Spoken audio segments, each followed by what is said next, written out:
आमचे सर्वांचे राजकीय गुरु आदरणीय वल्लभशेठ बेनके साहेब यांच्या पुण्यतिथीनिमित्ताने आपल्या राज्याचे उपमुख्यमंत्री आणि महाराष्ट्राचे शान आदरणीय अजितदादा पवार साहेब, खतरे तालुक्याचे नेतृत्व आदरणीय अतुलशेठ बेनके साहेब, सर्व मान्यवर या ठिकाणी सर्व मंडळींनी या ठिकाणी चांगल्या प्रकारचं बरं वाटलं. आज या ठिकाणी सगळे दोन्ही राष्ट्रवादी, उभाटा गट, आठवले गट सगळे आपण एकत्र आलो आणि खरं तर 8 पैकी 5 सीटं आपली निवडून आली. या ठिकाणी सर्वांनीच खरं तर असंच इथून पुढच्या भविष्य काळामध्ये एकत्र राहावं आणि एकत्र आल्यानंतर काय ताकद असते आपल्या, जसा कावळा टाळीमध्ये सापडतो आज आपल्या भांडणामध्ये टाळी कावळा सापडल्यानं आपली नोंद बंद झाली. अंकुशेठ आणि आम्ही नेहमी संपर्कात होतो. लेंडे साहेब, खरं तर आम्ही पाशी जिल्हा परिषदचे माजी पदाधिकारी आदरणीय बेनके साहेबांना मानणारे. मधल्या काळामध्ये 2 राष्ट्रवादी झाली, आपली थोडीशी इकडे तिकडे दाणफाण झाली, परंतु आता एकत्र आल्यानंतर एक कार्यकर्त्यांना एक वेगळेपण आलेलं आहे जुन्नर तालुक्यामध्ये.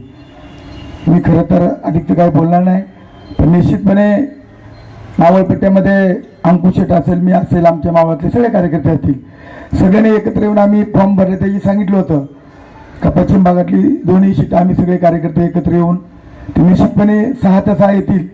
6 ते 6 आलेतच, एकच सीट आमचं 170 मताने गेलं. निश्चितच आम्हाला खरं तर कुठं उमेदवाराची ती थोडीशी आमचा हलगर्जीपणा झाला, आम्ही दिलगिरी व्यक्त करतो. पण निश्चितपणे आता सर्वांनी ठरवलंय की अतुलशेठ बेनके साहेबांचं नेतृत्व आपल्याला पुढे न्यायचं आहे आणि 2029ला खरं तर आपली झालेली नुकसान सर्वांनी एकत्र येऊन भरून काढायची असं सर्वांनी निश्चित केलेलं आहे आणि ते निश्चितपणे होईलच. निश्चितपणे दादाच्या जाण्याने म्हणजे खरं तर आपल्या तालुक्याला आज जर आपण प्रचार नाही केला, कुठं सभा नाही, ज्या दिवशी दादांचं निधन झालं त्या दिवशी प्रत्येकाने गाडीवरची भोंगी स्पीकर खाली उतरवले आणि प्रचारला सुद्धा आपण कुठे गेलो नाही. प्रचार न करता आपण एवढी 5 सीट आपली आलेत आणि म्हणून मी खरं तर खूप या ठिकाणी समाधानी आहे. मी मगाशी आता कोणतरी म्हणलो खुशी खुशी, आणि खरं अतुलशेठ बेनके यांना ज्या टायमाला आपण आमदार करू त्याच टायमाला आपण खुशी खुशी राहू. खरं तर मी दादांना मी थोडासा भरसाडल्याच्या काळामध्ये दादांचा पण विश्वास वाटत, देवरामला तिकीट द्यायचीच असं दादाच्या मनामध्ये होतं.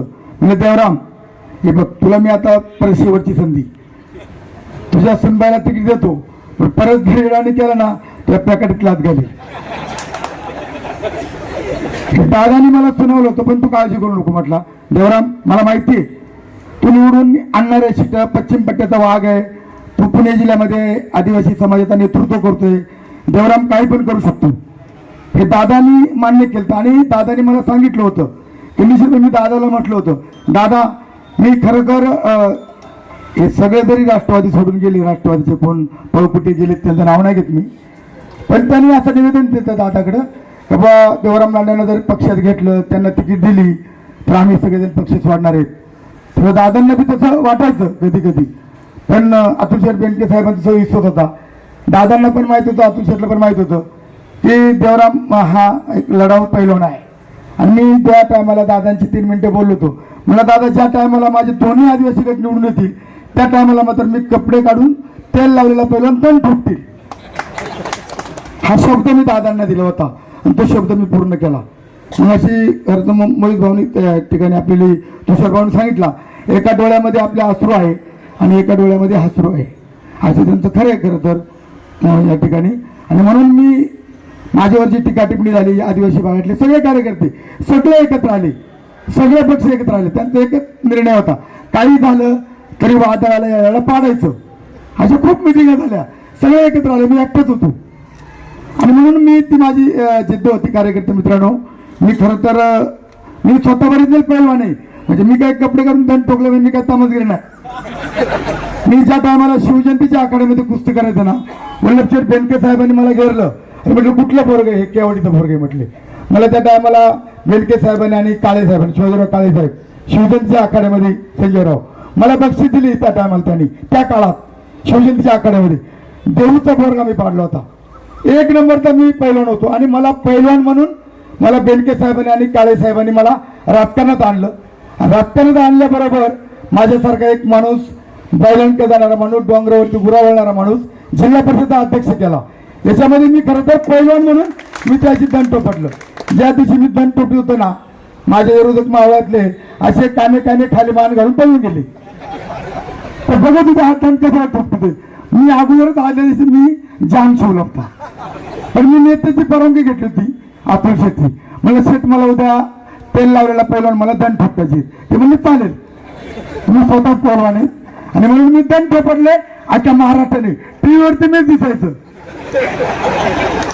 मला थोडी अमोलची मग मी विरोध करायची म्हणलं मी तुझं नाही ऐकणार. मला अतुल शेट्टी सांगितलं दंड ठोपट मी दंड ठोपटणार. मी बायकोचं पण नाही ऐकलं पण मी अतुल शेट्टी ऐकलं आणि मी दंड ठोपटलं. त्यांना दाखवून दिलं. अतुल शेट जरी 4-5 जण गेलेत तरी तुम्हाला 1000 कार्यकर्ते आणण्याची जबाबदारी जयराम राणेची आहे. आणि या दोन्ही गटामध्ये घराघरामध्ये वाडी वस्तीमध्ये सगळे राष्ट्रवादी काँग्रेसचे बोर्ड लावून जे गेले ते कावले राहिले ते मावले अशा प्रकारचा मी अतुल शेठ बेनके साहेबांना शब्द देतो. आणि निश्चितपणे 2029ला तुम्ही आम्ही सर्वजण एकत्र येऊन निश्चितपणे या ठिकाणी काळाचे सगळे नेते मंडळी हे बघा लेंडे साहेब तुम्ही मला सिनियर आहेत मगाशी आल्याबरोबर तुम्ही मला सलाम केली मला बरं वाटलं. सगळे आम्ही 500 जिल्हा परिषद सदस्य आणि सगळे कार्यकर्ते मिळून आपण अगदी खुशी 2029ला निश्चितपणे कोणी काही म्हणू द्या परंतु आपली जी झालेली हानी आहे जो आपला जुन्नर तालुका मागे आलाय तो तालुका पुढे नेण्यासाठी आदरणीय अजितदादा पवार साहेबांना श्रद्धांजली देण्यासाठी आपण सर्वांनी असंच एकत्र राहा. आणि येणाऱ्या काळामध्ये आपण सर्वजणांनी मैत्रीपूर्वक आदरणीय अतुल शेठ बेनके साहेबांचं नेतृत्व मानून त्यांना निश्चितपणे 2029ला आमदार करू. तीच श्रद्धांजली करा अजितदादाला होईल. एवढं बोलतो आणि थांबतो. जय हिंद जय महाराष्ट्र जय शिवराय. ओम शांती ओम शांती.